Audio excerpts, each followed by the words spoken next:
যুক্তরাষ্ট্রের কূটনৈতিক তৎপরতা যখন পর্দার আড়ালে যুদ্ধ থামানোর মরিয়া প্রচেষ্টায় ব্যস্ত, তখনই তেহরান থেকে ভেসে এলো একেবারে উল্টো সুর।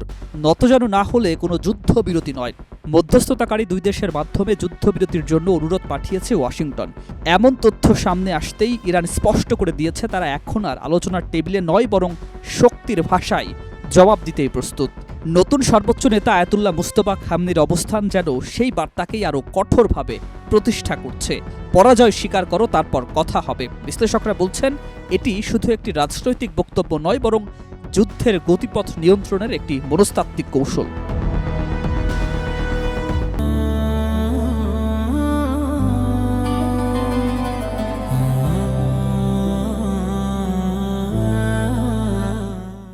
এর আগে রয়টার্সের বরাতে প্রকাশিত তথ্য অনুযায়ী দুইটি মধ্যস্থতাকারী দেশ ইরানের পররাষ্ট্র মন্ত্রণালয়ের কাছে যুক্তরাষ্ট্রের যুদ্ধবিরতির প্রস্তাব পৌঁছে দেয়, কিন্তু তেহরান সেই প্রস্তাবকে কার্যত প্রত্যাখ্যান করেছে অবজ্ঞার সুরে। সংশ্লিষ্ট এক ঊর্ধ্বতন ইরানি কর্মকর্তা জানান, খামেনি তার প্রথম পররাষ্ট্র নীতি বিষয়ক বৈঠকেই পরিষ্কার করে দিয়েছেন, যুক্তরাষ্ট্র ইসরায়েল যতক্ষণ না নিজেদের পরাজয় মেনে নিচ্ছে এবং ক্ষতিপূরণ দিতে রাজি হচ্ছে, ততক্ষণ কোনো ধরনের শান্তি আলোচনা অর্থহীন। এমনকি ওই বৈঠকে ইরানের কূটনৈতিক ও সামরিক শাখার সমন্বিত অবস্থানও তুলে ধরা হয়, যেখানে বলা হয়েছে এই মুহূর্তে যুদ্ধবিরতি মানে কৌশলগতভাবে পিছিয়ে যাওয়া। এই অবস্থান শুধু কূটনৈতিক বার্তা নয়, বরং সামরিক বাস্তবতার প্রতিফলনও বটে।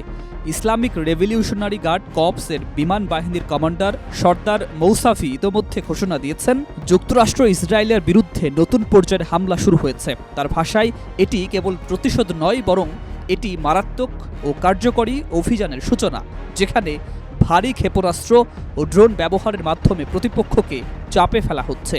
সামরিক বিশ্লেষকরা মনে করছেন এই নতুন পর্যায়ে মূলত দীর্ঘমেয়াদী ক্ষয়যুদ্ধ, যেখানে সরাসরি বড় যুদ্ধের বদলে ধীরে ধীরে প্রতিপক্ষকে দুর্বল করে ফেলা হয়, যা যুক্তরাষ্ট্রের জন্য অতীতে বহুবার অস্বস্তিকর বাস্তবতা তৈরি করেছে।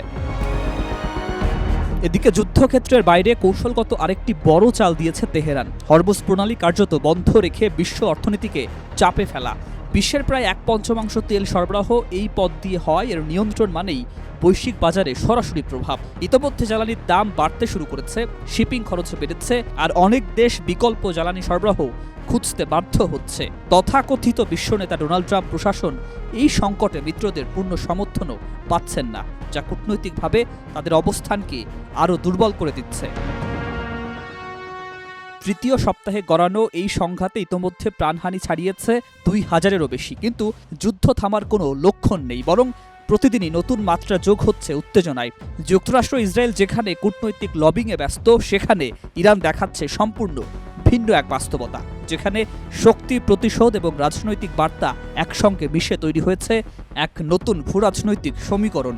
অনেক পর্যবেক্ষক মনে করছেন এই পরিস্থিতি যদি দীর্ঘায়িত হয়, তাহলে এটি শুধু আঞ্চলিক নয়, বরং বৈশ্বিক শক্তির ভারসাম্যকেও নতুনভাবে সংজ্ঞায়িত করতে পারে। আর এই সমীকরণে পরিষ্কার বার্তা, এই লড়াইয়ে আর পিছু হটার কোনো পথ নেই। News desk, 21 television.